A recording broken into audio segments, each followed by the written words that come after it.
पदार्थ या वे सभी वस्तुएं जो मानव की आवश्यकताओं की पूर्ति करते हैं ना, जो ह्यूमंस नीड को फुलफिल करे, वो क्या कहलाते हैं? रिसोर्सेज कहलाते हैं। और आपके सभी संसाधन क्या है? नहीं, सभी संसाधन आपके महत्वपूर्ण है। कोई भी ऐसा नहीं जिसका महत्व ना हो, सभी क्या है आपके महत्वपूर्ण है। अब इनका महत्व किस किस में, जैसे आपको आर्थिक महत्व रहता है किस बहुत से का है ना, कौन कौन से हो जाएंगे आर्थिक महत्व वाले? जैसे आपके मिनरल्स हो गए सारे, तो खनिज ये किस में आ जाएंगे? आपके आर्थिक महत्व में आ जाएंगे। सांस्कृतिक महत्व में क्या आएगा? खाना पीना, जो कल्चरल रिसोर्सेज रहेंगे, जैसे आपके टूरिस्ट प्लेस हो गए, कोई घूमने का स्थान हो गया, कोई संस्कृति हो गई, है ना। और खाना पीना भी आ जाएगा भाई, वो भी तो संसाधन है। मंदिर क्यों नहीं आएंगे? सब आएंगे, वो भी तो एक संसाधन के रूप में काम कर रहे हैं ना। आपके यूज में आ रहे कि नहीं आ रहे, बस ये याद रखना है। मंदिर आपके यूज में आ रहा है, आता है तो संसाधन है। गाय यूज में आती है, हाँ, भैंस यूज में आती है, छोटे छोटे कुत्ते यूज में आते हैं। आप खिलाते हो ना, आपका मनोरंजन हो रहा है। मतलब अगर आप जिस चीज का यूज कर रहे हो, आपके लिए संसाधन होगा, चाहे वो दुनिया की कोई भी चीज हो। क्यों नहीं है? आप मेरे लिए संसाधन हो, मैं आपके लिए संसाधन हूँ। आप यहाँ हो तब तो मैं यहाँ हूँ, और मैं यहाँ हूँ तब आप यहाँ हो। बात सही है ना? ये कैमरा क्या है? क्योंकि जो यहाँ नहीं आ रहे हैं, जिनके हाथ फिर यहाँ तक नहीं आते, उनके लिए घर पर पहुंचा रहा है। संसाधन हुआ, बस हो गया, खत्म है ना। हाँ, तो जो समुद्र के पड़े तो समुद्री संसाधन हो जाएंगे बस। ठीक, अब ये दो फैक्टर पे काम करते हैं, कौन कौन से? पहला है टाइम, दूसरा है टेक्नोलॉजी। 2T पर काम करते हैं ना, समय और प्रौद्योगिकी। कोई समझाएगा?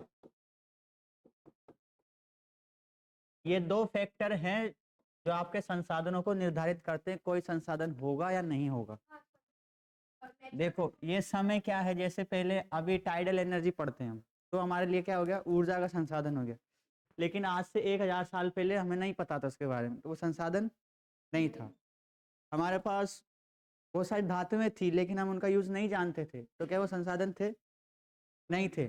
उस समय नहीं थे ना, लेकिन समय के साथ वो क्या बन गए? क्योंकि हम उनका यूज करने लग गए। पहले लोहे की उत्पत्ति नहीं हुई थी, खोज नहीं हुई थी, लेकिन लोहा तो मौजूद था। तब तो वो संसाधन नहीं था, लेकिन जैसे उसका यूज किया फिर वो संसाधन बन गया। ऐसे टेक्नोलॉजी है, अब ये लोहा है, यूज कर रहे, लेकिन इसका पेन बना दिया। टेक्नोलॉजी से ये भी क्या हो गया? संसाधन। ये क्या आपके सामने दिखाई दे रहा है? जो टेक्नोलॉजी ही है, तो ये भी क्या करती है? आपके संसाधनों को परिवर्तित करती, निर्धारित करती। तो दो चीज है ना जिन पर आपके संसाधन क्या करते हैं? निर्भर करते हैं। एक तो समय, यानी उस समय तो कुछ था नहीं, अब हम उसका यूज कर रहे हैं, क्या हो गया? संसाधन हो गया। टेक्नोलॉजी उसमें भी और क्या ले आएगी? चेंज ले आएगी, तो वो और दूसरे प्रकार का संसाधन बन जाएगा। पानी तो हमारे पास पहले भी था ना, सूर्य तो पता नहीं कब से निकल रहा है, अब जाके यूज करने लगे, तो अब संसाधन बना, वो पहले तो नहीं था। ठीक, तो दो चीजें क्या करती है? इनको संसाधनों को प्रभावित करती। पहला टाइम, और दूसरा प्रौद्योगिकी। अब बताओ, मराइन संसाधन किसे कहेंगे? समुद्री संसाधन किसे कहेंगे? वे सभी पदार्थ जो समुद्र के अंदर पाए जाते हैं, वो समुद्री संसाधन कहलाएंगे। क्लियर? वे सभी वस्तुएं या पदार्थ जो समुद्र में पाए जाते हैं, जिनका मानव अपने आवश्यकता की पूर्ति के लिए उपयोग करता है, तो वो क्या कहलाएंगे? आपके समुद्री संसाधन। अब क्या क्या मिलता है उसके अंदर? संसाधन 2 टाइप्स के मिलेंगे, बायोटिक, अबायोटिक। दो ही मिलेंगे। बायोटिक में जितने भी वहाँ पे जीव जंतु है वो सब आ जाएंगे, अबायोटिक में जितने भी अजीव जिनमें जीवन नहीं है वो सब आ जाएंगे। ठीक है, क्लियर हुआ? आप पीपीटी लगा दूं? बस हो गया अपना काम, और क्या इतना तो समझाना था। आप तो सब फैक्ट फैक्ट आएगा, जल्दी हो जाएगा ना। बस हो गया अपना काम।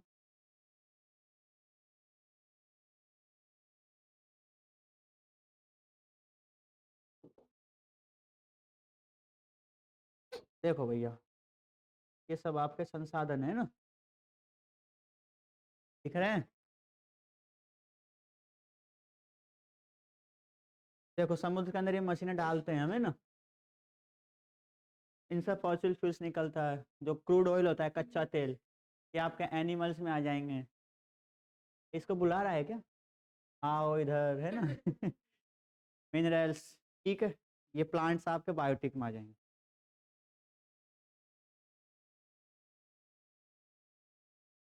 हाँ ज्वालामुखी है, तो इससे क्या होगा?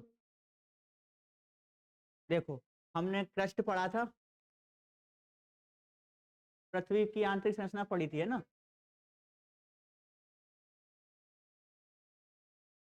इसमें कौन कौन से मिनरल्स होते हैं? सीमा, यहाँ सियालोरी, अरे इसमें थोड़ी ना होता है, इसमें होता है, इसमें होता है नीफे। तो नीफे में क्या है आपका? लोहा है। तो जब ये निकल के आएगा नीचे से, सारे मिनरल्स कहाँ मिलेंगे आपको? ओशनिक क्रस्ट पर जमा होते जाएंगे, है ना। हीरे मोती कहाँ मिलते हैं? समुद्र के अंदर मिलते हैं।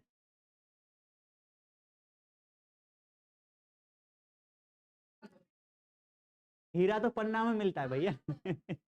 मोती मिलते हैं सीप के अंदर, देखा होगा ना सीप में, तो सभी सीप में नहीं मिलते हैं, किसी किसी में ही मिलते हैं।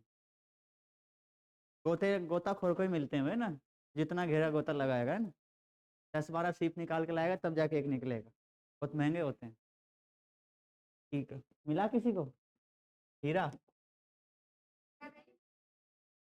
आप लोग क्या हो, आप लोग भी तो हीरा हो ना, अपने माता पिता के तो हीरो ही हो, मतलब हीरा हो या नहीं हो?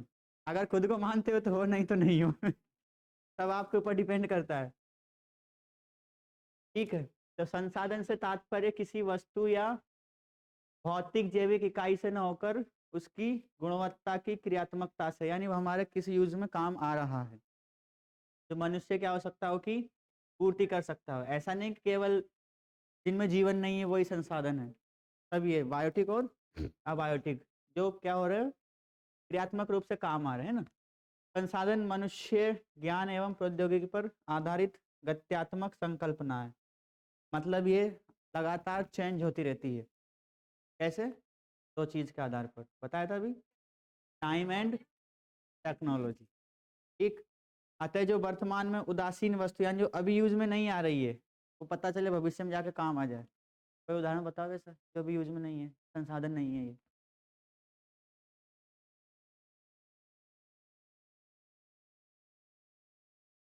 जैसे खारा पानी है, अभी हम उसको पी नहीं रहे तो हमारे लिए कम संसाधन है, लेकिन कम है, सही से यूज नहीं कर पा रहे, लेकिन आने वाले भविष्य में अच्छी अच्छी टेक्नोलॉजी आ जाएगी तो उसका भी यूज करेंगे। इजराइल वाले कर रहे हैं ना, लेकिन लार्ज लेवल पर नहीं हो रहा है ना, इस वजह से। तो ये क्या हो सकते हैं आपके फ्यूचर के रिसोर्सेज बन सकते हैं ना, रिसोर्सेज ऑफ फ्यूचर। ठीक है, क्लियर हुआ। महासागरीय जल तथा नितल से संबंधित बायोटिक और अबायोटिक संसाधनों को सागरीय संसाधन बोलेंगे। ठीक है, जो महासागर में आपके जैविक और अजैविक संसाधन मिलेंगे वो कौन से मिलेंगे? महासागरीय। ये सागरीय संसाधन जल, उसमें निहित ऊर्जा, उसमें रहने वाले जीव जंतु, पौधे, निक्षेप, जैविक अजैविक पदार्थ, तलवासी जीव आदि रूपों में हो सकते हैं। ठीक है, किस किस में?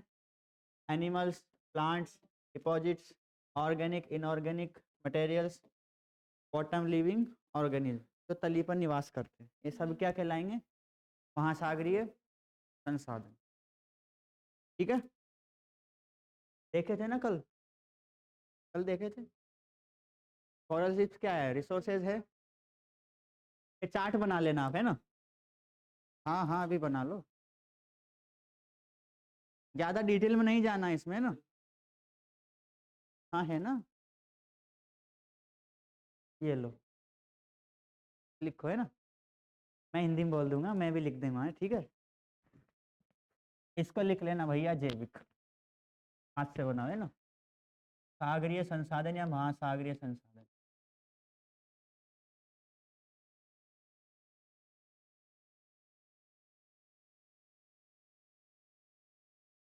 बायोलॉजिकल या इसको बायोटिक कर लेना है ना इंग्लिश में, बायोटिक जैविक संसाधन, और दूसरा मिलेगा अजैविक। ठीक है, अब इसमें आपको प्लांक्टन्स मिलते हैं, इनको बोलते हैं कवक, कवक बोलते हैं ना। हाय मैं लिख तो रहा हूँ, दिखाई नहीं दे रहा। नेक्टन को नेक्टन ही लिख लेना, ठीक है, तो याद रहेगा। और बेंथोस को बेंथोस ही लिख लेना, उधर ऐसे नाम आएंगे भूल जाओगे क्या पढ़ा है। प्लांक्टन्स में दो हो गए, फाइटोप्लांक्टन, जूप्लांक्टन, पादप कवक और जंतु कवक। पादप कवक, जंतु कवक।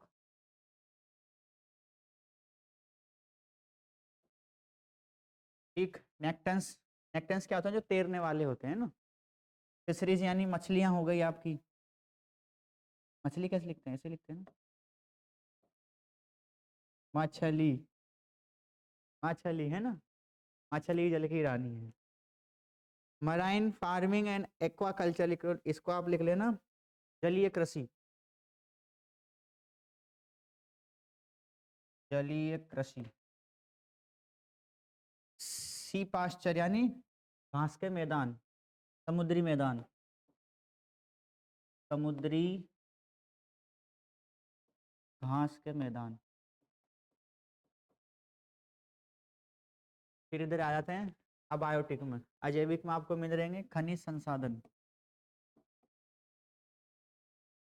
दूसरे मिलेंगे ऊर्जा वाले। खनिज में दो मिलेंगे आपको, धात्विक यानी मेटालिक, दूसरे मिलेंगे निर्माण वाले, निर्माणकारी, कंस्ट्रक्शन, कंस्ट्रक्शन।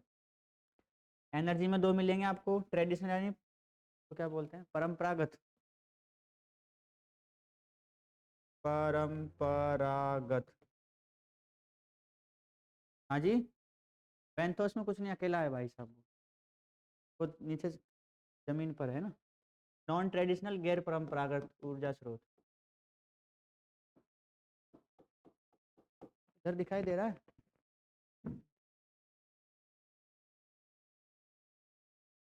ठीक है, हो गया हिंदी।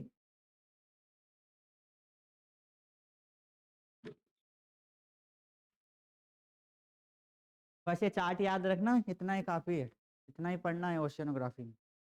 जिसको ज्यादा पढ़ना है वो ऑप्शनल में पढ़ लेना फिर, है ना, इससे ज्यादा कुछ नहीं आएगा। ठीक है, जहाँ जहाँ काम का है मैं वहाँ वहाँ बता दूंगा, बाकी स्किप करते जाना है ना। तो पढ़ने को तो बहुत कुछ है। बन गया सबका, बनाओ बनाओ बनाओ। ठीक, मैं मिटा देता हूँ, है ना, हिंदी ले आता हूँ ना आप लोगों के लिए उधर, मिला लेना है ना, कुछ गलत ना लिख लिया हो। ठीक है, नेक्टन को तेरक बोलते हैं, कवक को प्लवक बोल दिया। ठीक है, तलवासी हो गए कौन, बेंथोस, लिख लेना ब्रैकेट में लिख लो, क्या दिक्कत है इसे। मत्स्य पालन हो गया, फिशरीज है ना, समुद्री कृषि हो गया, समुद्री चारागाह हो गया, पांच छह। इधर खनिज संसाधन, धात्विक, निर्माण, पारंपरिक और गैर पारंपरिक ऊर्जा संसाधन, बस। ठीक है,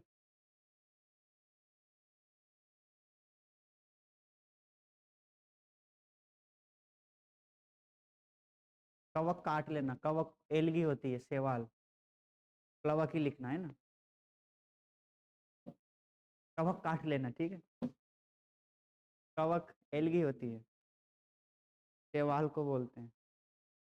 ऐसे वो भी इन्हीं के पार्ट हैं, ज्यादा अंतर नहीं है, प्लवक बोलो या कवक बोलो। हाँ हाँ, बात एक ही है, कन्वेंशनल नॉट कन्वेक्शनल, कन्वेक्शनल नहीं कन्वेंशनल है।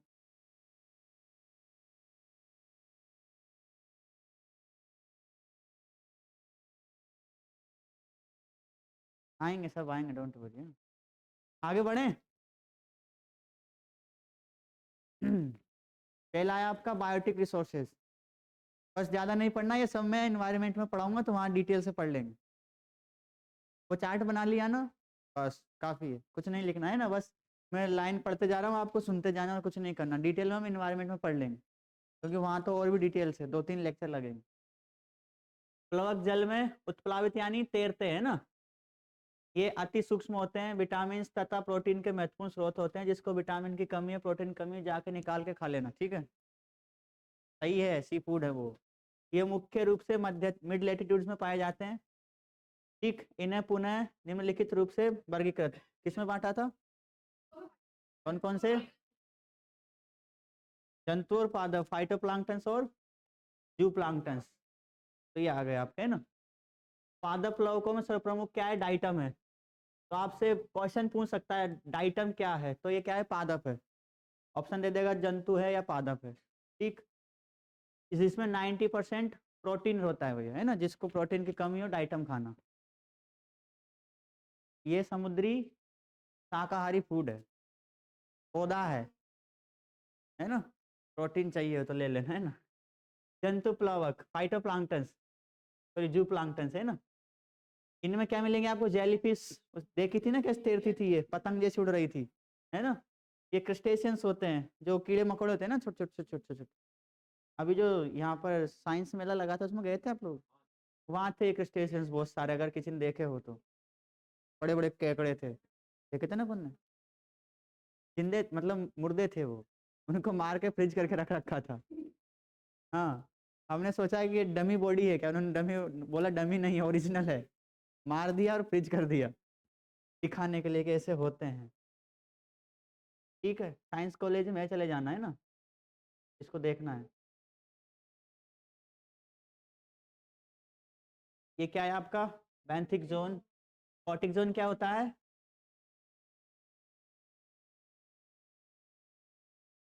चलो और अफोटिक जोन, जहाँ प्रकाश नहीं जाता है। फोटिक की गहराई कितनी है, मीटर। इसके भी दो पार्ट हैं, यूफोटिक और डिस्फोटिक। यूफोटिक में क्या होता है और डिस्फोटिक में नहीं होता है। प्रकाश जाता है लेकिन प्रकाश संश्लेषण नहीं होता। तो आपके प्लांक्टन से जो ऊपर तैरते हैं, नेक्टन्स मछलियाँ, ठीक, और बेंथोस जो आपके प्लेटफॉर्म्स पर मिलते हैं। क्लियर, ये इन्वायरमेंट में पढ़ लेंगे, इनका पूरा साइकिल है ना, कैसे कैसे क्या चलता है। तेरक, नेक्टन्स, स्विमर्स, है ना। जो नेक्टन्स होते हैं प्रकाश संश्लेषित क्षेत्र में निवास करते हैं। ठीक है, कौन होते हैं इनमें मेनली, मछलियां, जो तैरने वाले जीव जंतु है ना। समुद्र से प्राप्त होने वाले पदार्थ का 90% तैरक या नेक्टन्स से ही प्राप्त होते हैं, जितने भी रिसोर्सेज हैं। इनमें आपका सबसे ज्यादा फिशरीज मिलती है ना, मत्स्य वर्गीय जीव आते हैं। अन्य में आपके आ जाएंगे व्हेल, देखा है व्हेल, शार्क देखी है, डॉल्फिन देखी है, इसका व्यवहार देखा आप लोगों ने, बहुत प्योर यानी शुद्ध होता है ना। ठीक है, ये आर्थिक क्रियाओं के प्रमुख संसाधन है ना। इकोनॉमिक एक्टिविटी यही होगी ज्यादातर, यही होती है। कैसे होती है, 90% मछलियां मछलियां ही पकड़ते हैं ना। समुद्री अर्थव्यवस्था को कौन सी अर्थव्यवस्था बोलते हैं, ब्लू, ब्लू इकोनॉमी, है ना। ब्लू इकोनॉमी इसी पर डिपेंड है, इन पर, नेक्टन्स पर। अब आते हैं बेंथोस। तलवासी समुद्री संसाधनों में प्रमुख रूप से केकड़ा, लॉबस्टर, मूंगा आदि प्रमुख है। मूंगा कौन है, कोरल्स। ये संसाधन के रूप में प्रमुखता जापान, कहाँ मिलेंगे, जापान में मिलेंगे, चाइना हो गया, साउथ वेस्ट पैसिफिक ओशियन। ठीक, ये सब क्या है आपके क्रस्टेशियंस है। ठीक, बेंथोस, ये देखा है मैंने, ये वाला ये देखा है ना। और ये भी देखा था वहाँ साइंस मेले में, देखे थे हमने, ये वाला भी देखा था, ये भी देखा था, ये सब रखे हुए थे। ठीक, ये बजाया किसी ने शंख, छोटे वाले आते हैं जो, ऐसे उंगली में फंसा के हमने खूब बजाया। जब स्कूल में थे, जब लंच होते थे, सारा दिन वही बजाते थे लंच भर, क्योंकि स्कूल में चलते थे काम, तो रेत आती थी और रेत में खेलते थे। घर बनाया रेत में, इतना घेरा घेरा घर बना लेते थे और फिर ढह जाता था क्योंकि रेत का जो था है ना, ये रहा केकड़ा है ना, ये बोल रहा है आओ कभी हवेली पर बुला रहा है। अब बायोटिक, महासागर में बायोटिक कंप्लीट हो गए, ठीक है। हमारे काम की यही है ना, महासागर में विभिन्न प्रकार के ऊर्जा और खनिज क्या है आपके मेन रिसोर्सेज है। कौन कौन से ऊर्जा और मिनरल्स। अजैविक संसाधनों के अंतर्गत ऊर्जा संसाधन और खनिज संसाधन आते हैं। ऊर्जा संसाधन क्या होंगे? ऊर्जा संसाधन जिनसे एनर्जी मिलती है। कैसे मिलेगी एनर्जी? सागरीय क्षेत्र प्राकृतिक संसाधनों का भंडार गृह के रूप में जाने जाते हैं, ठीक। तथा इसके अंतर्गत जैविक अजैविक संसाधनों के प्रचुर भंडार उपलब्ध है, जितने पृथ्वी पर उससे कई गुना ज्यादा इनके अंदर है, ठीक। अजैविक संसाधनों में ऊर्जा संसाधन प्रमुख जैसे सागरीय ऊर्जा हो गई। इनके रूप देखते हैं, कौन कौन से मिलेंगे बताओ। ओशनिक करेंट्स, ओशनिक वेव, टाइडल्स, है ना, ये तीन मेन मिलेंगे आपको। पारंपरिक में कौन से मिलेंगे? ट्रेडिशनल में पेट्रोल, नेचुरल गैस, ठीक है, मिलेंगे। ये क्रूड ऑयल, ये क्या है आपके पारंपरिक ऊर्जा स्रोत है। समझते हो पारंपरिक ऊर्जा स्रोत क्या होते हैं?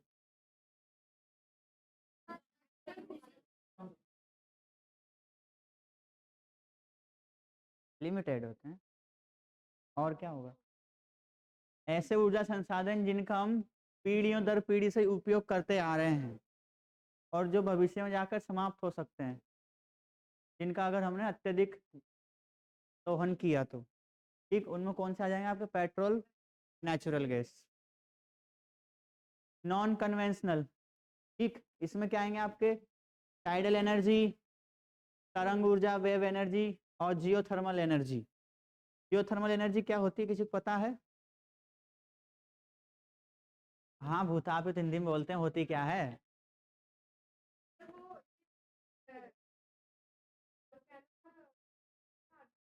ये क्या है कुछ बोलो ना, मैं क्या समझूंगा इसका मतलब। हाँ बोलो।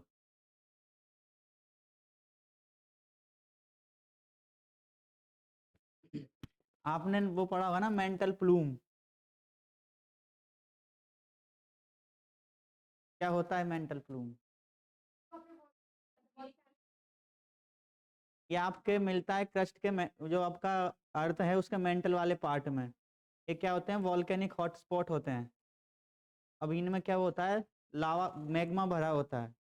अब हम टेक्नोलॉजी से पता लगा लेते हैं कहाँ मैग्मा भरा है, फिर वहाँ क्या करते हैं? हॉल करते हैं, हॉल करके पानी से पाइप से पानी डालते हैं, ठीक। और जब तप्त गर्म स्थान पर जब पानी जाएगा तो क्या होगा? भाप बनकर ऊपर उठेगा, तो उसको दूसरे पाइप से ऊपर लाते हैं और यहाँ लगा देते हैं टरबाइन, वो घूमते हैं, फिर एनर्जी बनती है समझ। उसको बोलते हैं भूतापीय ऊर्जा। ये भी पहले संसाधन नहीं था, बन गया है ना, क्योंकि अब हमारे पास टेक्नोलॉजी आ गई, ठीक है। क्लियर हुआ? क्लियर है आपके एनर्जी रिसोर्सेज? लिख लो भैया, वैसे तो याद होंगे। इसका हिंदी नहीं है ना, मैं लिख देता हूँ। ऊर्जा संसाधन, ये तो आपने 9th-10th में पढ़े होंगे ना, सबने पढ़े होंगे, पढ़ते हैं। कन्वेंशनल सोर्स इनको बोलते हैं पारंपरिक। पारंपरिक संसाधन, नॉन रिन्यूएबल यानी गैर नवीकरणीय ऊर्जा स्रोत। नवीकरणीय, इसमें आपका हो गया कोयला, प्राकृतिक गैस,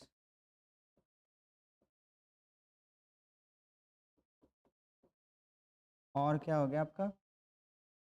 परमाणु ऊर्जा। परमाणु ऊर्जा तो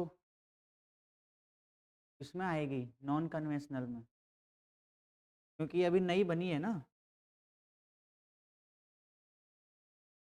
रिन्यूएबल तो नहीं है वो, एक बार खर्च हो जाएगी तो नहीं आएगी, लेकिन वो नया बनाए उस अपन यहाँ जो रखते हैं ना नॉन कन्वेंशनल में, उनको जो अभी कुछ ही सालों में जिनका निर्माण हुआ है उनको रखते हैं, क्योंकि ये वाले दो तो बहुत दिनों से चले आ रहे हैं।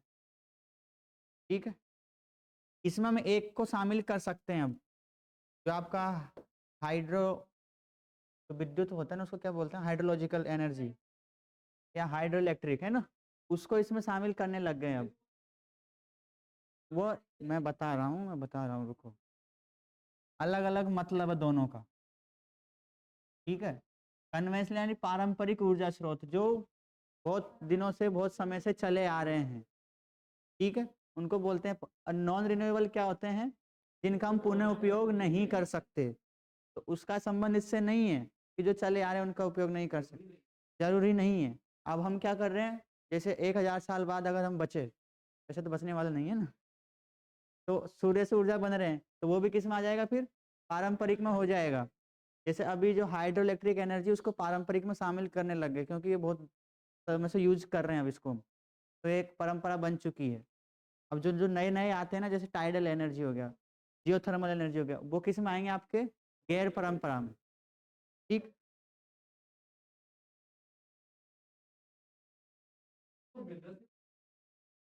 वो परंपरा, ये इसमें तो ठीक है, वो उसको दोबारा यूज नहीं कर सकते, लेकिन परंपरा में नहीं आएगा, क्योंकि वो नई अभी अभी तो खोज के हैं, ज्यादा समय थोड़ा ना हुआ है।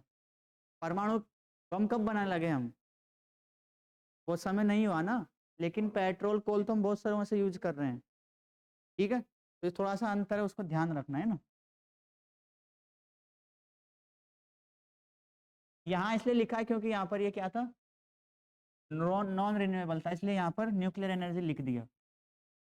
ठीक है, कंफ्यूज मत होना, परंपरावानी बहुत दिनों से चले आ रहे हैं, हजारों सालों से।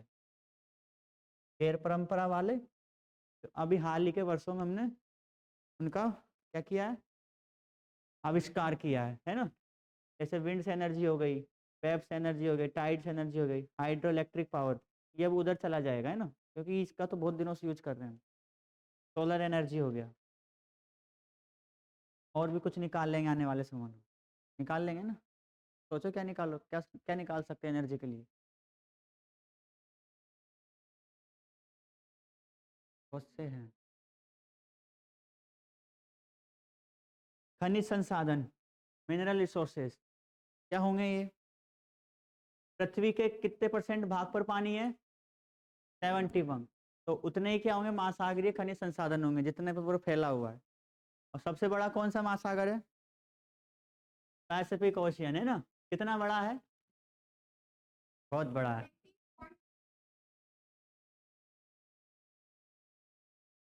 इतना बड़ा है, इसका अंदाजा आप ऐसे लगा सकते हो कि हमारे जो 7 महाद्वीप है ना, वो इसमें समा सकते हैं, समा जाते हैं, और फिर भी बच जाता है, और आ जाओ, इतना बड़ा है।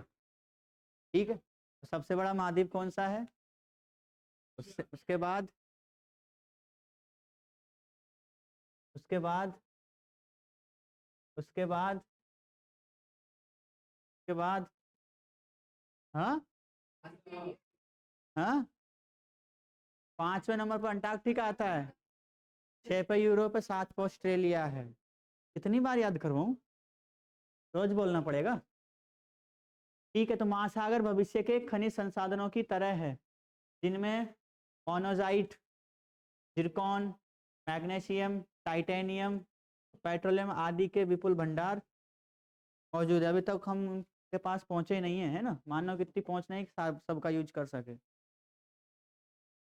देख लो भाई, मोनोजाइट लिख लेना, जिरकॉन, मैग्नीशियम, टाइटेनियम, अच्छा इंग्लिश दिखाऊं, monazite, Zircon, petroleum, titanium, magnesium, ऐसे लिखोगे तो 9 बज जाएंगे, है ना। अरे यहीं कर लो नोट, क्या करो घर पे जाके, इतना सा काफ़ी है, वरना वहाँ पूरा कॉपी पेस्ट करने लग जाओगे, ये भी सही है, ये भी सही है, क्योंकि पहली बार पढ़ते हैं तो सब सही लगता है ना। आप पहली बार ल्यूसेंट भी पढ़ोगे तो ये लाइन भी सही, ये भी सही, ये भी सही, एनसीईआरटी पढ़ोगे पूरी एनसीईआरटी रंग दोगे। पहली बार में मत रंगा करो, है ना, कम से कम 3 रीडिंग लगा लो, उसके बाद चौथी रीडिंग में जाकर हाईलाइटर चलाया करो, फिर आपको एक पेज में 3-4 गोले नजर आएंगे बस। क्योंकि हमारे काम का उतना नहीं होता, पहली बार किसी भी चीज़ को पढ़ते हैं, सब सब महत्वपूर्ण लगता है कि क्या बात है, नया चीज़ मिला, ये भी सही, ये भी सही, ये भी। हाँ, तो उसको 3 बार पढ़ो। नहीं, ऐसा मत करना कि हम 3-4 बुक पढ़ रहे हैं, वो गलत है। अगर वो गलत है तो उसको एक बार चेक कर लो, दोबारा उसको लो ही मत ना।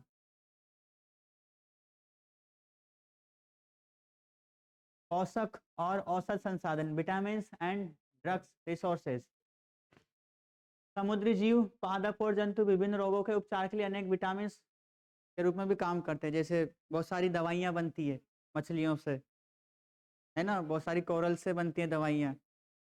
ठीक, ऑयल्स बनते हैं आपके, फिश ऑयल बनता है ना।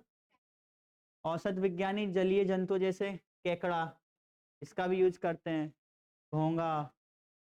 ऐसा नहीं कि आपने नहीं खाए होंगे इनकी गोलियां, सब खाते हैं, बीमार पड़ते हैं तो इनसे ही बनती सब, कुछ किसी न किसी रूप में तो ले रहे हैं हम। ऐसा मतलब सब नॉन वेजिटेरियन है या वेजिटेरियन, ऐसा नहीं है। डायरेक्ट इनडायरेक्ट रूप से सब ले रहे हो। ठीक है। कॉड मछली है ना, ये क्रियात्मक, शारीरिक और रासायनिक गुणों का निरीक्षण कर रहे हैं ना। जैसे एनर्जी के लिए आप वो आते हैं, कैप्सूल आते हैं, क्या बोलते हैं उनको, हर एक फिश ऑयल वाला कैप्सूल आता है, क्या नाम उसका, ओमेगा 3, ओमेगा 3 नाम से आते हैं ना, वो फिश वाले ही होते हैं। शार्क का तेल है ना, कॉड मछली के यकृत तेल का उपयोग पहले से ही हो रहा है। ठीक है, इन सब का यूज करते हैं किसमें हम, मेडिसिन में, है ना, तो सीधा लिख लेना, मेडिसिन में इन सब का यूज होता है। क्रैब हो गया, सी स्नेल हो गए ना, shark, code fish. Deep ocean mission ये काम का है ना, इसको लिख लेना, डीप ओशियन मिशन। तो इंग्लिश में ऐसे ही कर लेना ना, डीप ओशियन मिशन बस। कैसे लिखोगे, ऐसे, डीप,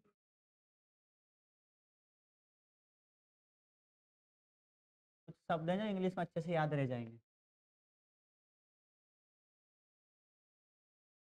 मिशन, TOM।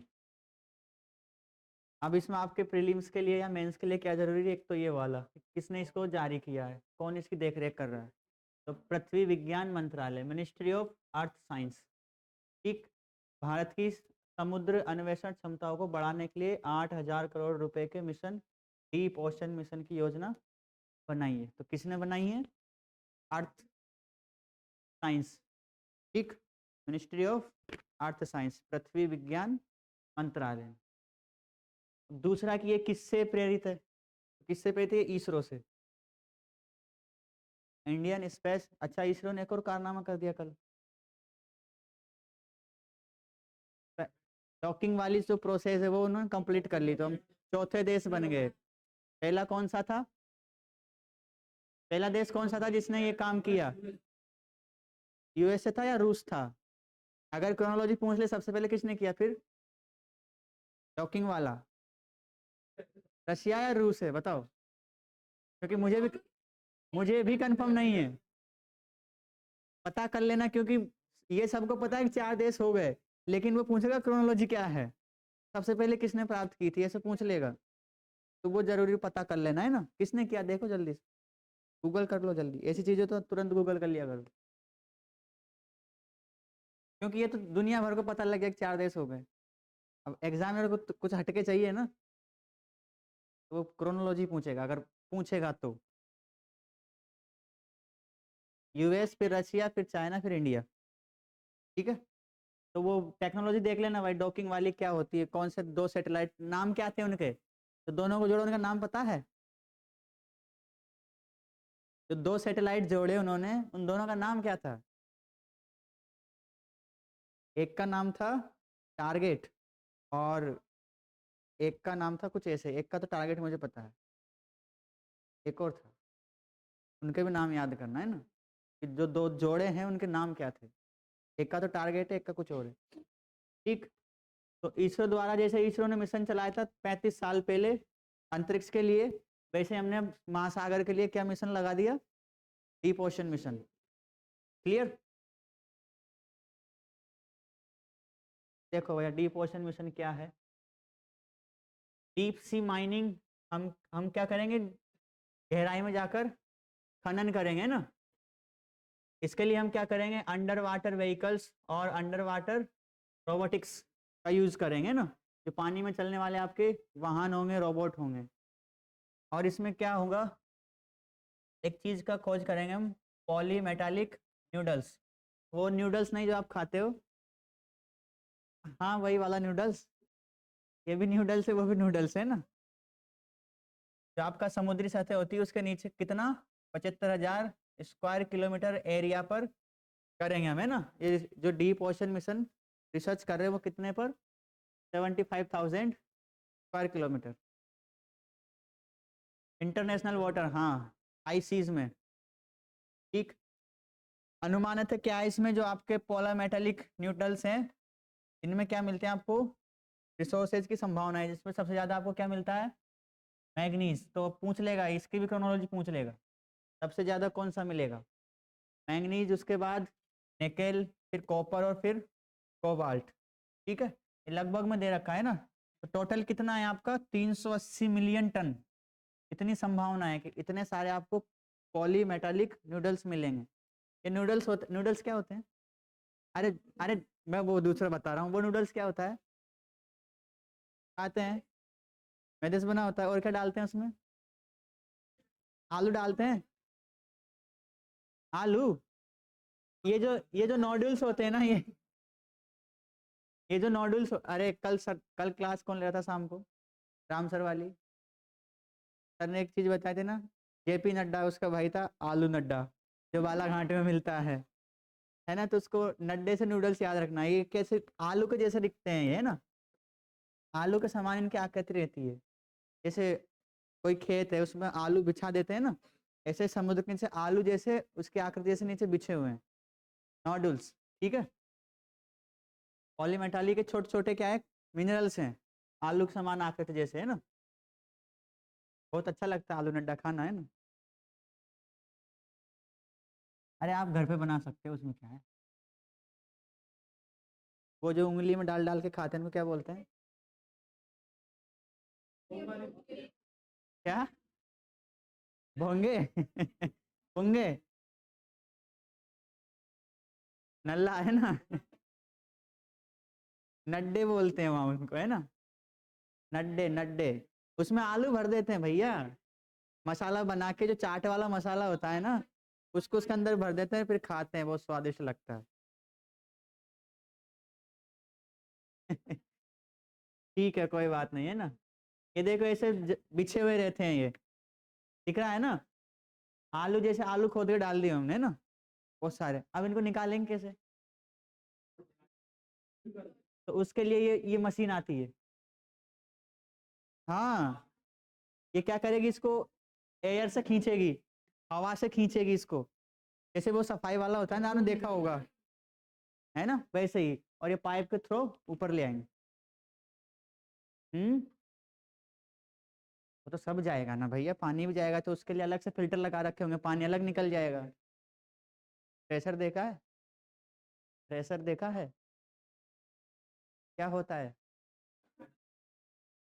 जैसे आपका गेहूं है, अब उसमें डालेंगे तो ऐसा थोड़ा, तो वो दाने अलग निकालता है, कचरा अलग निकालता है ना।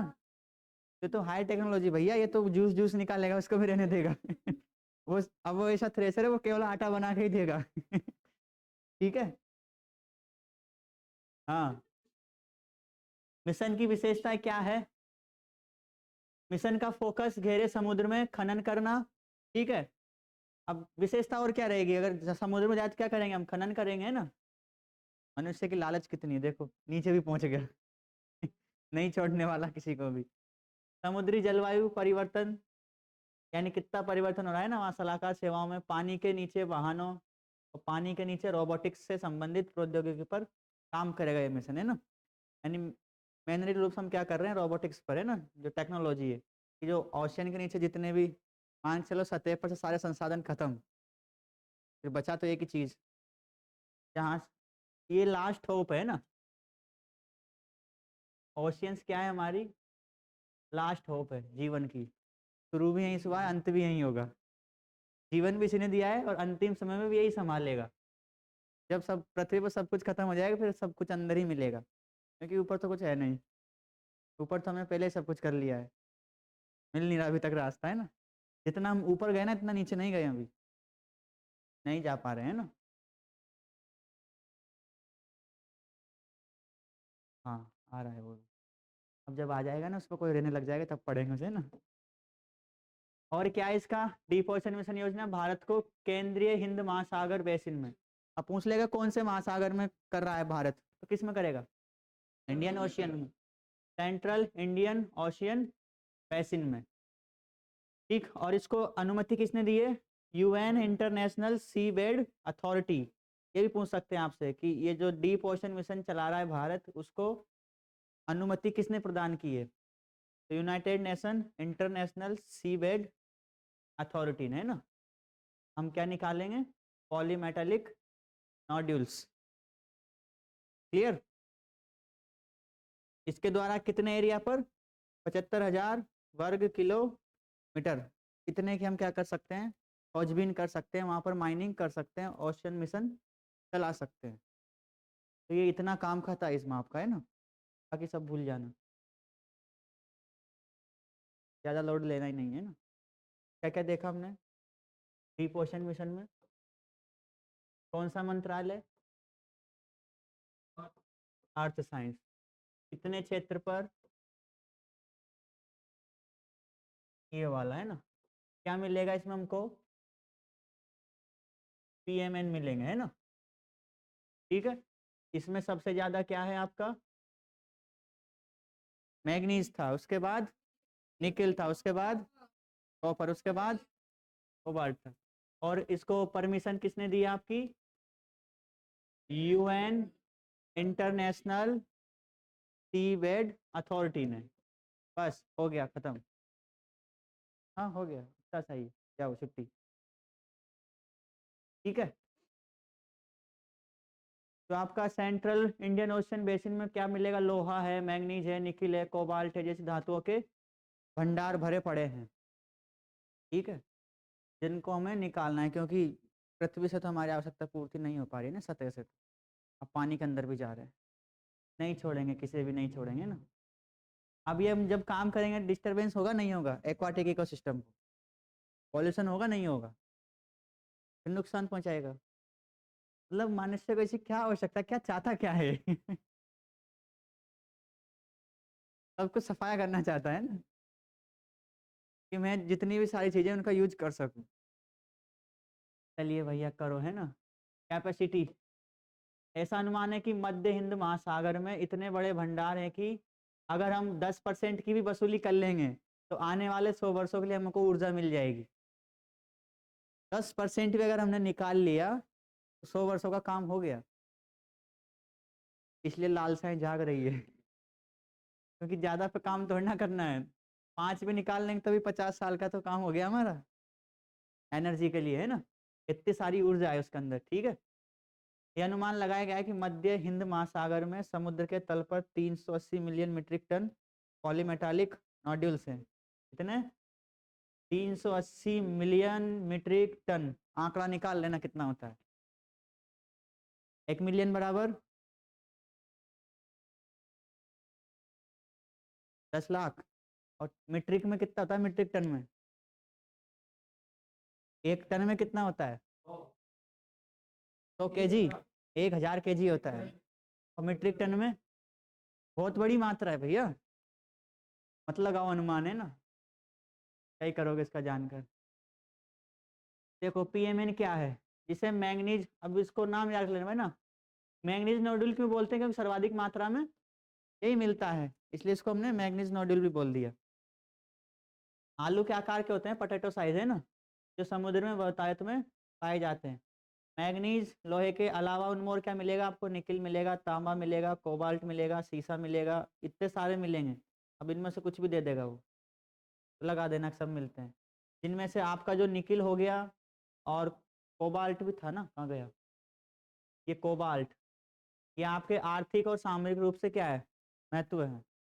ठीक है, किस किस रूप में, इकोनॉमिक और स्ट्रेटेजिक। क्यों? अच्छा, ये शब्द सुना आप लोगों ने, REE, कोई जानता है इसके बारे में? इसी कंसेंट पे है जहाँ ये लिखे हैं ना, ये इनको बोलते हैं रेयर अर्थ एलिमेंट, दुर्लभ पृथ्वी तत्व। इस पर एक पार्टनरशिप चल रही है। फुल फॉर्म जानता है कोई? मिनिमम सपोर्ट प्राइस नहीं है ये, मुझे पता था यही बताओगे। जिसके लिए अभी बहुत चल रहा है ना, ये है मिनरल सिक्योरिटी पार्टनरशिप। पढ़ लेना, इसका एग्जाम आ सकता है, तो चर्चा में है। मिनरल सिक्योरिटी पार्टनरशिप, खनिज सुरक्षा साझेदारी, जो अमेरिका के नेतृत्व में चल रही है। ठीक है, इसमें अभी भारत भी शामिल हो गया, क्योंकि जो आपके ये जो एलिमेंट है ना, रेयर अर्थ एलिमेंट, इन पर लगभग आपका 70% अधिकार किसका है? चाइना का। तो इस चाइना से बचने के लिए हमने क्या किया? अमेरिका के नेतृत्व में, यानी अमेरिका ने ही बनाया है MSP। अब इसमें देख लेना कितने देश है, लगभग 10 से 12 देश है। कौन कौन से देश शामिल है MSP में? ठीक है, आपके एग्जाम आ जाए MSP क्या है, और आप ठोक दो वही जो अभी आपने बताया, क्या बताया? Minimum support price. ठीक है, तो ये मिनरल सिक्योरिटी पार्टनरशिप है ना, तो किसको काउंटर करने के लिए? और इनमें भी सबसे मेनली हमारे पास 3 तत्व हैं। कौन से, कोई बताएगा? ना जी ना। एक है आपका कोबाल्ट, अरे यार कहाँ पहुंच गए, इधर आ जाते, यहीं थे ना। एक तो है कोबाल्ट, दूसरा है निकिल, निकिल कोबाल्ट, और तीसरा मिलता है लिथियम, जिसकी लिथियम आयन बैटरी बनती है। जितने भी आपके गैजेट से उपकरण है इलेक्ट्रॉनिक, उनमें सब में क्या लगा हुआ है? लिथियम की बैटरी लगी हुई है। ये 3 बहुत इंपॉर्टेंट है, तीनों पर चाइना का लगभग 70% कब्जा है। कब्जा मतलब उसके पास उतना स्टोरेज है, उतने पर उसने प्रभाव जमाया हुआ है। और ये कोबाल्ट निकल सबसे ज्यादा कहाँ मिलते हैं? अफ्रीका में। तो अफ्रीका की जितनी भी माइंस हैं उन पर इसने क्या कर लिया? कब्जा मतलब पहले से लीज पर ले लिया, पैसे देकर उनको। चाइना की एक पॉलिसी है ना, पैसे देता है, कर्जे में डुबोता है, फिर जो मर्जी पड़वाता है वो काम करता है। उसको नाम देते हैं एक, हाँ, डेप्ट ट्रैप पॉलिसी चाइना की। तो वैसे ही करता है। ऐसे अफ्रीका में बहुत सारे गरीब देश थे, उनको बढ़िया पैसा दिया। अब उनकी जितने भी मिनरल्स है, जो आर्थिक महत्व से और सामरिक महत्व से है ना, उन पर सब पर क्या कर लिया उसने? अधिकार कर लिया। तो उसी से बचने के लिए क्या लाए हम? MSP। ठीक है, याद रहेगा। बस ये करंट अफेयर्स हो गया आपका, है ना। ये मशीन है, निकाल लेंगे ना सबको, नहीं छोड़ेंगे कुछ भी। अब आते हैं मराइन डिपॉजिट्स पर। ये आपके ओशनिक क्रस्ट है, या कॉन्टिनेंटल क्रस्ट है ना। यहाँ से यहाँ तक क्या बोलते हैं इसको हम? Continental shelf. ये क्या हो जाएगा? स्लोप। ये क्या हो जाएगा? राइज। और ये क्या हो जाएगा? अबेसल प्लेन। तो इन पर अलग अलग जगह अलग अलग डिपॉजिट मिलते हैं, उनको अलग अलग नाम से जानते हैं। अब क्या क्या नाम जानते हैं देखते हैं ना। महासागरीय तल पर अवसादों के जमाव को महासागरीय निक्षेप कहते हैं। इनमें असंगठित अवसादों के रूप में होते हैं ये, ना, यानी अनऑर्गेनाइज्ड होते हैं। ठीक, और क्या होगा कि कई स्रोतों से प्राप्त होते हैं और कई प्रकार के होते हैं। स्रोत क्या होंगे बताओ? देखो भैया, रिवर्स आएंगी आपकी, और क्या होगा? 3 चीजें होती है ना, मैंने क्या बताया था? एयर, वाटर, ग्लेशियर हो गया, ह्यूमंस हो गए, बाकी तो सब छोटे मोटे सब आ जाएंगे ना। तो इन क्रियाओं से क्या होंगे? समुद्र में जाकर डिपॉजिट्स जमा हो जाते हैं, तो वो क्या कहलाएंगे? आपके महासागरीय निक्षेप कहलाएंगे। ठीक, तो वही लिखा हुआ है ना। धरातलीय भाग के अपरदन इरोजन होता है। इरोजन क्या होता है? 3 चीज थी, वेदरिंग, इरोजन, डिपोजिशन। वेदरिंग क्या होता है? किसी भी पदार्थ या चट्टान का टूटकर अपने स्थान पर गिरना, अपक्षय कहलाता है। अब ये जब टूट गया, फूट गया, तो हवा पानी द्वारा जब एक स्थान से दूसरे स्थान पर जाता है तो उसको इरोजन बोलते हैं। हवा पानी द्वारा जब किसी जमा हो जाता है तो उसको डिपोजिशन बोलते हैं। अपरदन से प्राप्त अवसाद नदियों और पवन द्वारा सागरों में लाए जाते हैं। ठीक, ज्वालामुखी से भी नीचे से भी तो आ रहा है ना। ठीक, उद्भेदन तथा महासागरों में मिलने वाली जीवों वनस्पतियों आदि के अवशेषों से, जैसे कोरल से बनता है कैल्शियम, चट्टानें बन रही थी ना, ठीक, उनसे प्राप्त होते हैं।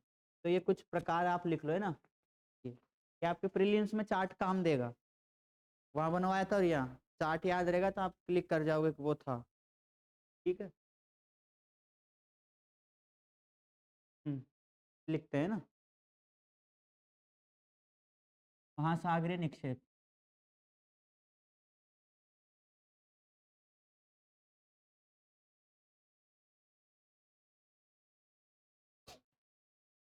इनको क्या बोलेंगे? टेरेस्ट्रियल लैंड डिपॉजिट, धरातलीय, भूमिज, स्थलिज, इसको हिंदी में ऐसा लिखा होगा इसका है ना, स्थलिज, भूमिज, निक्षेप। ठीक, ग्रेवल्स होती है आपकी बजरी, सैंड हो गया रेत, सिल्ट, गाद, गादी बोलते हैं ना। तो क्ले को क्या बोलते हैं? इसको चिकनी मिट्टी बोलते हैं ना। क्ले को क्ले ही बोलते हैं वैसे है ना, क्ले को क्ले ही लिख लो रे, ज्यादा से क्या मतलब है। क्ले, और पंख को बोलते हैं मड, पंख, इसको पंख लिख लेना है ना, यहाँ आएगा मड, पंख की जगह आप लिखना मड, ये इंग्लिश में गलत है, उसका हिंदी लिख दिया है ना, हिंदी में होगा पंख, मड कर लेना उसको, पंख नहीं लिखना। हिंदी में पंख, इंग्लिश में मड है, क्या होगा ना। हाँ, पंख नहीं भाई, पंख। ठीक है, अगले आपके जैविक निक्षेप।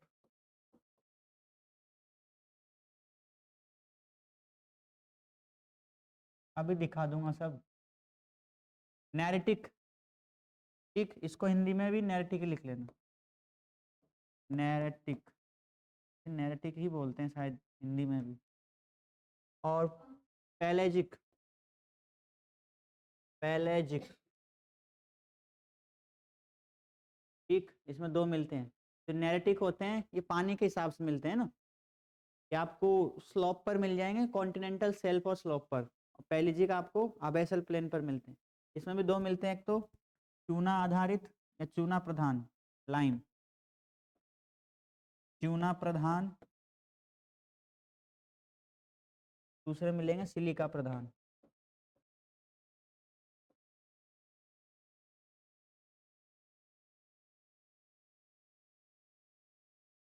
फिर आ जाते हैं हम अजैविक निक्षेप पर।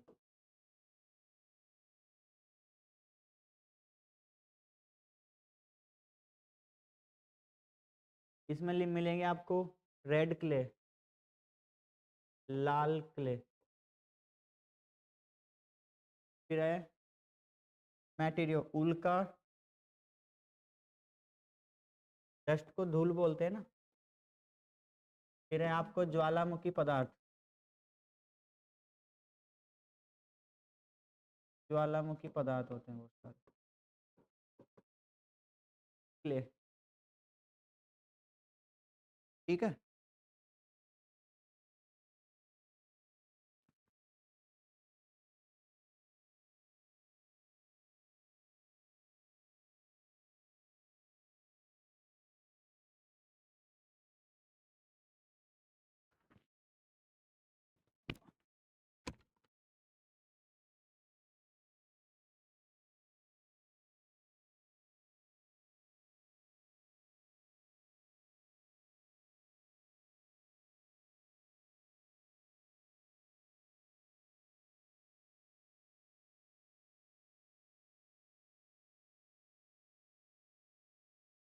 हो गया डन, नहीं हुआ। अब देखते हैं उधर हिंदी में सही लिखा है गलत लिखा है, देख लेते हैं एक बार। बजरी, रेत, सिल्ट, तो गाद लिख लेना, मृतिका, जो क्ले था ना उसको मृत्तिका बोलते हैं। पंख हो गया, ठीक है। फिर आपका नैरेटिक हो गया, पैलेजिक हो गया, ये लाल मृत्तिका हो गई, उल्का धूल, ज्वालामुखी पदार्थ, सिलिका प्रदान, चूना प्रदान, अजैविक, जैविक, स्थलिज, भूमिज, निक्षेप, ठीक है।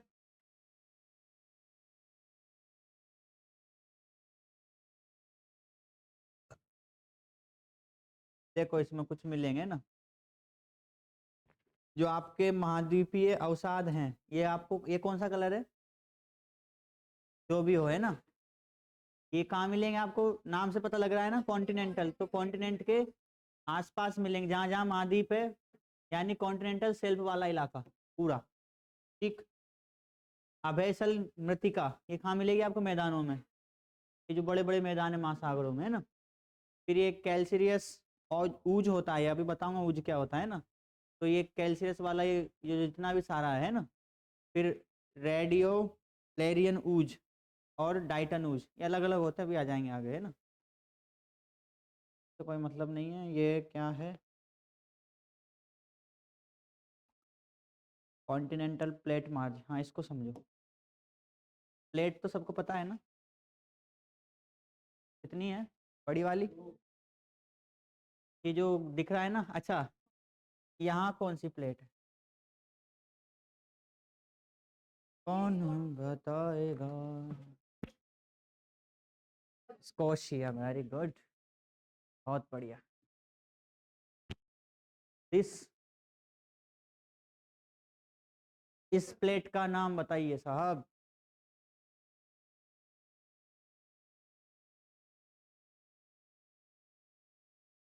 कौन बताएगा, चॉकलेट मिलेगी। कोकोस, कोकस नहीं, वो कोकोस होता है, कोकोस है।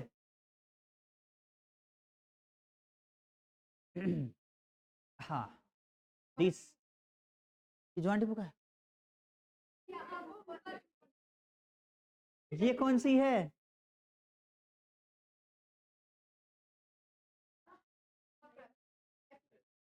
कहाँ भैया, ये आपका इंडियन ओशियन है, इतना बता दे रहा हूँ, ठीक है। ये पैसिफिक ओशियन है, ये अटलांटिक ओशियन है, ठीक है, तीनों महासागर बने हुए हैं। अब पूछ रहा हूँ ये कौन सी प्लेट है, पैसिफिक प्लेट है। ये कौन सी है, नाजका। ये कौन सी है, कैरेबियन। ये कोकोस है। और यहाँ भी मिलती है एक, ज्वान डी फूका, गजब करते हो यार।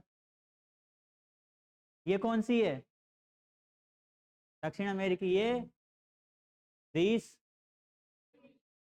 यूरेशियन प्लेट, ये अफ्रीकन, ये वाली इंडो ऑस्ट्रेलियन है।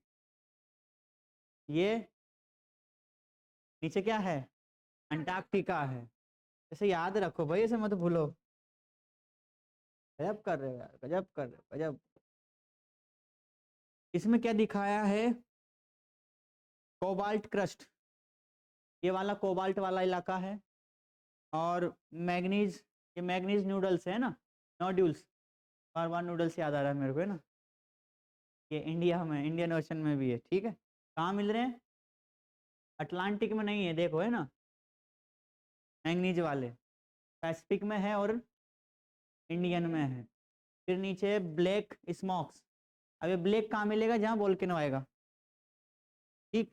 अब वोल्केनो को आएंगे जहाँ पर प्लेट टकराएंगी, एक दूसरे से दूर जाएंगी। तो एक तो ये रहा आपका पूरा, इसको हम क्या बोलते हैं, एक ये रिज है ना।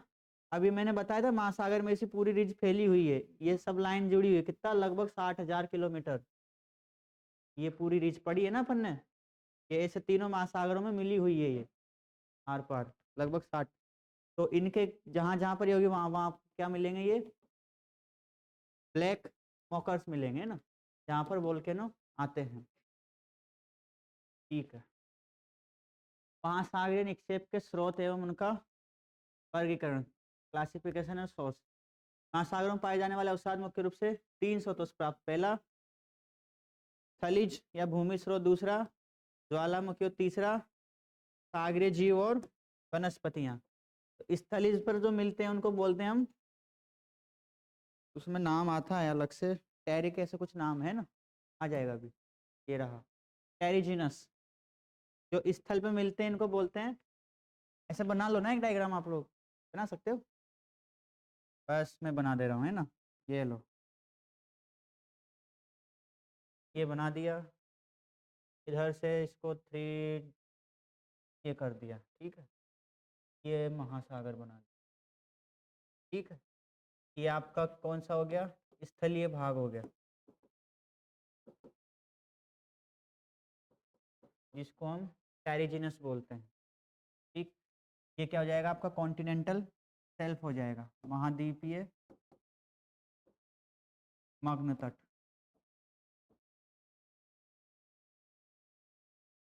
ये क्या हो जाएगा आपका, अवैसल प्लेन, समुद्री मैदान। अवैसल प्लेन को और क्या बोलते हैं, गहरे महासागरीय मैदान, ठीक। तो जो कॉन्टिनेंटल शेल्फ वाला उसको बोलते हैं हम नैरिटिक, और पैलेजिक जो आपके प्लेन्स वाले हैं, ठीक। बस याद रखना है इसको, किसको कहाँ पर क्या बोलते हैं।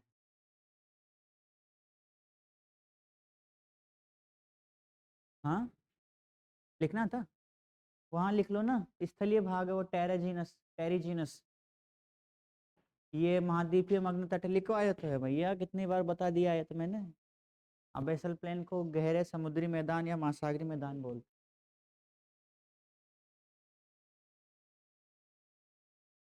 ठीक है। स्थलीय भूमिज पदार्थ, टेरिजिनस मटेरियल कहाँ मिलेंगे, स्थलीय भाग पर ना, धरातलीय भाग पर अपक्षय की क्रिया के कारण चट्टानों में विघटन तथा विभाजन होता है, जिस कारण चट्टानों के बड़े खंड छोटे खंडों में विभाजित हो जाते हैं। बड़े कहाँ मिलेंगे आपको, कोस्ट पर, जिस जैसे समुद्र के अंदर जाएंगे तो छोटे छोटे होते जाएंगे, इन्हें हम क्या बोलते हैं, भूमिज पदार्थ कहते हैं, टेरिजिनस। इन पदार्थों का महासागरों में प्रवाहित होकर निक्षेपण हो जाता है, नहीं जाकर ये डिपॉजिट हो जाते हैं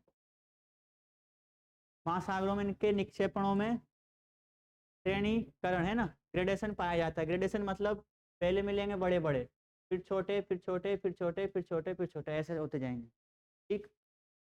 अर्थात बड़े बड़े पदार्थ तट के पास तथा सागर की ओर जाने पर इनका आकार घटता जाता है।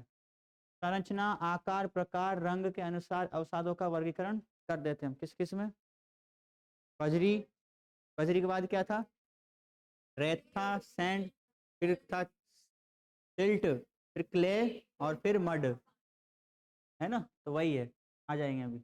ऐसे ऐसे देखे ना आपने, देखे समुद्र में, नदियों के किनारे मिल जाते हैं, ठीक है। बजरी, हाँ जी, बजरी देखी है ना, थोड़ी मोटी होती है। अरे कंक्रीट तो मंगवाते हैं घर पर, जो ब्लैक ब्लैक आता है ना, उसका एक बारीक भी आता है, जो सड़क बनती है डामर पर बिछता है, वो बजरी होती है, ठीक है। बजरी के अंतर्गत कणों का आकार, अब इनका आकार याद रख लेना आप, है ना, 2 से 256 मिलीमीटर व्यास वाला होता है। इनके कणों के आकार में पर्याप्त श्रेणीकरण होता है, इनके व्यास के आधार पर इन्हें गोलास, गोलास्मिका, गुटिका और कणिका बोलते हैं। क्या बोलते हैं, पाउडर, ओबल एंड ग्रेनुल, ग्रेन्यूल, ठीक है। इनके नाम दे दिए हैं ना, बजरी के ही, गोलास्म, गोलास्मिका, गुटिका और ऐसे। ये तो और भी छोटे होते हैं, इतने मोटे नहीं होते, तो दिखाने के लिए बता दिए, ठीक। रेत, ये तो जानते होंगे आप, बहुत खेले होंगे, हम तो खूब खेले हैं रेत में, है ना, रेत से नहाए हो, हम तो नहाए हैं भैया, एक दूसरे को खूब नहलाया है लड़ाइयाँ होती थी ना रेत में जब घर टूटता था, फिर बहुत बढ़िया नहाते थे एक दूसरे को मेरा घर तोड़ा तो कैसे तोड़ा लड़ाई नहीं हुई कभी आपकी रेत के घर को लेकर, देखो हमारे पास चारा कुछ था नहीं, और भाई हम किसी को मानते नहीं थे लड़ाइयाँ ही होती थी, है ना। सैंड, 1 मिलीमीटर से 1/16 मिलीमीटर व्यास वाले कणों को रेत कहा जाता है, नहीं एक, और उसका भी 1/16 भाग, उसको क्या बोलेंगे हम? रेत बोलेंगे भैया, सैंड। ठीक है, ये क्या है, कोई बता पाएगा? ये है सैलिनिटी, लवणता पड़ी थी ना अपन ने, वही जमा हो रही है आकर इधर। अगला मिलता है आपको सिल्ट, मृतिका तथा पंख। सिल्ट, क्ले और मड। ये कितनी छोटी होती है, देखो बहुत छोटी होती है, 1/17 मिलीमीटर से 1/256 मिलीमीटर व्यास वाले कणों को हम सिल्ट बोलते हैं, और इससे भी कम 257 से 8192 मिलीमीटर, यानी उतना छोटा पार्ट, वो क्या कहलाता है आपका? मृतिका। बहुत बारीक होता है, वो सुना होगा ना आपने। मुल्तानी मिट्टी बहुत महीन होती है, इसकी यूज में करते हैं गोरा होने के लिए ना। कौन कौन गोरा हुआ? क्या काम करती है वो? पेस्ट लगाते हैं तो वो सारा मॉइस्चर निकाल लेती है, मॉइस्चर को निकाले, क्योंकि बहुत महीन कण होते हैं तो वो आपकी बॉडी के अंदर चली जाती है, और जब धोते हैं तो वो पूरा जो मेल करकट है ना वो सब बाहर आ जाता है, इसलिए गोरे गोरे दिखने लगते हैं। ठीक है, ये सिल्ट के लिए हो गया। खेले होंगे ऐसे कीचड़ में? कीचड़ में नहीं खेले? क्या बचपन जी आप लोगों ने। हम तो जैसे ही बारिश हुई भैया ऐसे मचाते थे कीचड़ को बहुत बढ़िया। धान का कीचड़ मचाया, धान लगाते हैं उस समय मचाते हैं वो। हमारे घर वाले बोलते हैं मशीन लाने की आवश्यकता नहीं, तुम ही मचा लो ठीक है। मड, मड के कण मृतिका से भी छोटे होते हैं। मृतिका एक संयोजक तत्व होती है। इन पदार्थों का निर्माण धरातल पर विघटन के कारण होता है तथा नदियां इनका परिवहन करके सागर में डिपॉजिट कर देती है। पंख को रासायनिक विशेषताओं के आधार पर, 3 आधार पर, रेड मिलेगा, ग्रीन मिलेगा, और कौन सा मिलेगा? रेड, ग्रीन, येलो भी होता है क्या? 3 ही होते हैं। अच्छा, एक ब्लू होता है ना। इनमें क्रिया होते हैं, इन तो इनके कलर बदल जाते हैं और कुछ नहीं है ना। ब्लू मिल जाएगा, ग्रीन मिल जाएगा और रेड मिल जाएगा। ठीक है, रेड कब होगा? जब आपका लोहे के ऑक्सीकरण हो जाएगा। ठीक है, तो उनके आधार पर इनका रंग क्या हो जाता है? चेंज होता रहता है। बायोटिक मटेरियल्स, जैविक पदार्थ को हम ऑर्गेनिक भी बोलते हैं ना, कार्बनिक पदार्थ कहा जाता है। इनका जमाव कहाँ होता है? इनका सोर्स क्या है? सागर ही तो है भैया, वही जो कल पढ़े थे, कोरल्स। इनके अंतर्गत सागरीय जीवों के अवशेष तथा वनस्पतियों के अवशेष से प्राप्त पदार्थों को सम्मिलित, इनमें क्या क्या रहेंगे आपके? फ्लोराइन फोना, जो ओशंस वाले रहेंगे, ओशंस, फ्लोराइन, फोना। इन्हें 2 वर्गों में विभाजित किया जाता है। एक दूसरे तो हो गए आपके नैरेटिक, जो कहाँ मिलेंगे आपको? सेल्फ पर। और पेलेजिक कहाँ मिलेंगे? अबेसल प्लेन्स पर। ठीक, अगाध, सागरस्थ और तट तलवासी। हाँ, तलवासी, ग्राउंड फ्लोर। ठीक है,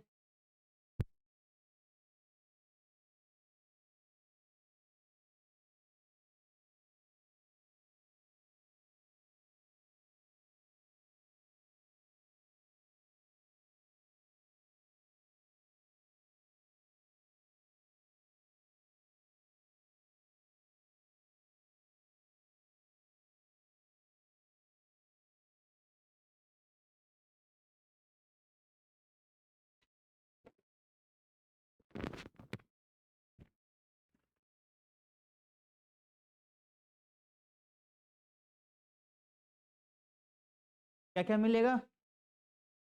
नैरेटिक, इसको क्या बोलते हैं? तट तलवासी। और इसको अगाध, जो भी बोलते हो, है ना। तट तलवासी, नैरेटिक मटेरियल, सागरों में मिलने वाले जीवों के अवशेष से प्राप्त पदार्थों को नैरेटिक पदार्थ कहते हैं। इनका जमाव क्षेत्र कहाँ होता है आपका? यहाँ होता है, कॉन्टिनेंटल शेल्फ पर होता है। ठीक, और जो पैलेजिक मटेरियल से कहाँ मिलेंगे आपके? ये प्लेन्स में मिलेंगे ना, डीप प्लेन्स में। इनमें आपके शैवाल्स आ जाएंगे ना। वास्तव में पंख के रूप में पाए जाते हैं, जिन्हें ऊज, यानी जो ऊज आया था ना वो पंख ही होते हैं, यानी बहुत महीन कण पंख, उनको ऊज बोलते हैं ना। इन्हें सिलिका और चूने की मात्रा के आधार पर 2 भागों में, पहला हो जाएगा चूना प्रधान, दूसरा सिलिका प्रधान। ऊज 2 टाइप्स हो जाएंगे आपके, लाइम और सिलिका। ऊज ही क्या है आपका? पंख है। ठीक, आपका हो गया प्लेन वाला जोन है ना।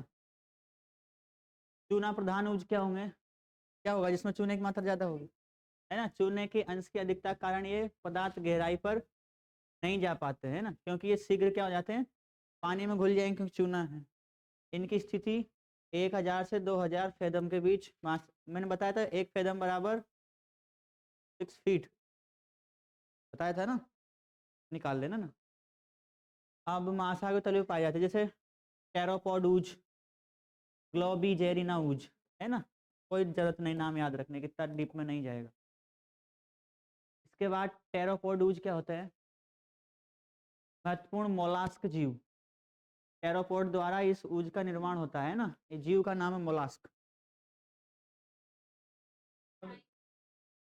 हाँ वही उन्हीं के कैटेगरी वाले हैं। हाँ, जिनमें कैल्शियम कार्बोनेट 80% पाया जाता है, यानी वही कोरल्स वाले हो गए। इन जीवों के कॉस पतले होते हैं, जिनका व्यास 1.5 इंच का होता है। आयनवर्ती सागरों के मार्ग जल में ये ऊज 300 से 1000 कदम के बीच पाई जाती है। ठीक है, आयनवर्ती सागर होते हैं आपके ट्रॉपिकल सी। ठीक है, यहाँ लिख लेना, उष्णकटिबंधीय सागर हैं आयनवर्ती। इसकी स्थिति मुख्य रूप से मूंगे वाले क्षेत्रों में अधिक पाई जाती है, क्योंकि वहाँ क्या होगा, कैल्शियम ज़्यादा होगा, है ना। अधिक गहराई पर ये अदृश्य होने लगती है, क्योंकि आपको पता है कोरल्स कहाँ तक मिलेंगे हमें, मैक्सिमम 200 मीटर। ठीक है, तो उन्हीं के आसपास ये मिलेंगे, है ना। ग्लोबीजेरिना ऊज, इनका निर्माण मुख्य रूप से चूना प्रधान ग्लोबीजेरिना जीव के कोष से होता है। इसका रंग दूधिया, सफेद, नीला, भूरा, पीला और हरा होता है। ठीक है, दूधिया हो गया, सफेद, नीला हो गया, भूरा, पीला हो गया, हरा। सही तो है ना। देखो, दूधिया हो गया, सफेद, नीला हो गया, भूरा, पीला हो गया, हरा। बस, दूधिया, सफेद, नीला, भूरा, हरा, पीला। ठीक है, सिलिका प्रदान। सिलिका कहाँ मिलेगा आपको, ये बहुत गहराई में मिलेंगे, जहाँ पर आपको वोल्केनो निकलेंगे, वोल्केनो निकलते हैं ना सिलिका। ठीक है, तो इनमें चूने की कमी, कहाँ गया,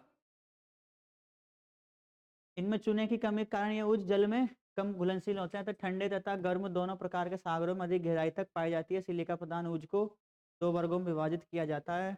कौन कौन से हैं देखो, रेडियोलेरियन ऊज और डाइटम, वो पढ़े थे ना वो, ये वाले हैं ना, रेडियोलेरियम ऊज और डाइटम। इनमें क्या होगा आपका, सिलिका रहेगा। ठीक, रेडियोलेरियन ऊज का निर्माण रेडियोलेरियन डाइटम तथा, छोड़ो रहे, इन्हें कुछ काम के नहीं है ना। इसमें सिलिका अंश अधिक तथा, तो ये याद रखो मेन क्या मिलेगा, ये मिलेगा और ये मिलेगा। एक कार्बोनेट का अंश कम होता है, ऐसे नाम है भूल जाओगे आप। टाइटम ये पौधों से होता है, ठीक है, इतना सा याद रखो बस। फिर आते हैं आपके अजैविक मटेरियल्स। महासागरों में अनेक अनैजिक अजैविक पदार्थ के निक्षेप, जिनमें लाल मृत्तिका का विस्तार सर्वाधिक होता है। लाल मृत्तिका क्या होती है, अकार्बनिक पदार्थों में लाल मृत्तिका सर्वाधिक महत्वपूर्ण होती है, क्योंकि अगाध सागरीय, अगाध मतलब वही वाला, क्या नाम था उसका, नहीं नहीं, अरे उसका नाम अच्छा था, पैलेजिक था ना, इसमें कहाँ है, अच्छा डीप ओशन लिखा है। हाँ, तो वो पैलेजिक जमाओं में ये सबसे अधिक क्षेत्रों में पाई जाती है ना, पैलेजिक वाला रीजन जो होता है। फिर आते हैं आपके वोल्केनिक मैटर। ज्वालामुखी उद्गार से पदार्थों का निक्षेपण कहाँ होगा, महासागरीय तली में होगा। इस पर सब प्रकार से मिल जाएंगे ना, लोहा मिल जाएगा, सब मिल जाएगा ना। प्रथम धरातलीय भागों पर स्थित ज्वालामुखी के उद्गार से प्राप्त पदार्थों का महासागर में प्रवाहित होकर जम जाते हैं। द्वितीय सागर तली में स्थित अंतस्थलीय ज्वालामुखी उद्गार से, बस ज्वालामुखी पता आपको, होते रहेंगे जमा, होने दो, ऐसे बोल कर निकलेंगे, ऐसे जमा होते चले जाएंगे ना। ठीक है, क्लियर, धन्यवाद।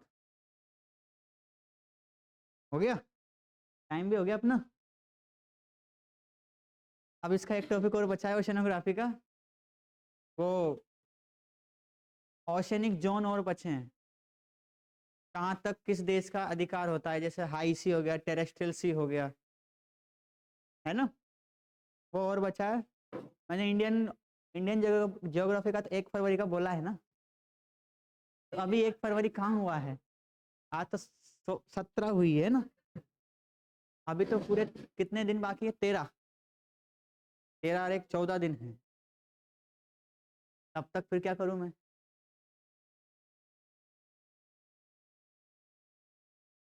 अभी मैंने आपको कॉस्मोलॉजी नहीं पढ़ाया है, वो पढ़ाऊंगा आने वाले दिनों में ना, 1 फरवरी से पहले पहले। देखो पीएससी में तो टॉपिक नहीं है, यूपीएससी में तो आएगा भैया, उसमें तो है ना, उसमें तो डिफाइन तो किया नहीं है, जैसे पिछली बार एक क्वेश्चन पूछ लिया था, पूछा तो था वो तारा पर। ठीक है, 2-3 टॉपिक है, मतलब 2 दिन लेक्चर में हो जाएंगे वो भी, क्या है उसमें, ब्रह्मांड तो पढ़ना है, फटाफट फटाफट करवा दूंगा, उसमें कौन सी क्या दिक्कत है। ठीक है ना, क्लियर। तो एक लेक्चर और बचा है ओशनोग्राफी का, एक नहीं थोड़ा सा आधा, उसी में से फिर कॉस्मोलॉजी कर देंगे शुरू, आपका वर्ल्ड ज्योग्राफी खत्म हो जाएगा। हाँ, मैं बोल ही रहा हूँ है ना, इतना तो करवा दिया है। 2 चीजें तो बड़ी बड़ी जिनसे ज्यादा क्वेश्चन आते हैं वो हो गई हमारी, जियोमॉर्फोलॉजी और क्लाइमेटोलॉजी। ठीक है, जो मेजर पार्ट थे, सबसे ज्यादा क्वेश्चन क्लाइमेटोलॉजी से ही आते हैं, क्लाइमेटोलॉजी उसमें इंक्लूड रहेगा या ओशनोग्राफी, दोनों से मिक्सर आते हैं। ठीक है, हाँ तो यहाँ तक किसी प्रकार की कोई समस्या हो तो फरमाइए साहब, फरमाइए, कोई नहीं है। अच्छा, कल का तो मिल गया ना, ठीक है, देख लेना ना, कुछ उसमें गलत शब्द रहे तो उनको सुधार लिया करो है ना, क्योंकि मानवीय भूल चूक हो जाती है ना। ठीक है, मानवीय भूल चूक हो जाती है तो उसमें माफ कर दिया करो भैया, है ना। हाँ तो ठीक है, ओके। हाँ बताएं और कुछ समस्या हो तो।